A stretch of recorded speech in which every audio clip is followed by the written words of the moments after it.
অসংখ্য প্রাণের বিনিময়ে আমরা একটি স্বাধীন বাংলাদেশ পেয়েছি। সেই বাংলাদেশটি এখন 55 বছর পার করে ফেলেছে। এত বছরেও আমাদের যেমন অনেক প্রাপ্তি রয়েছে, অপ্রাপ্তিও কিন্তু কম নয়। সুতরাং আমাদের প্রত্যাশিত স্বনির্ভর সমৃদ্ধ বাংলাদেশ গড়তে হলে প্রতিশোধ, প্রতিহিংসা কিংবা অযথা বিতর্ক নয়। শহীদ রাষ্ট্রপতি জিয়াউর রহমান বলতেন, জাতীয় ঐক্য আমাদের শক্তি, বিভাজন আমাদের দুর্বলতা।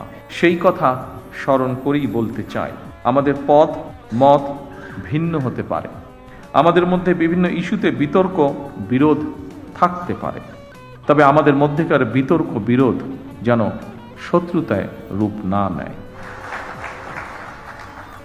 দেশের স্বার্থে অবশ্যই সে ব্যাপারে আমাদের সবাইকে অত্যন্ত সতর্ক থাকা জরুরি, কারণ বাংলাদেশের স্বার্থ বিরোধী চক্র এখনো সুযোগের অপেক্ষায় রয়েছে।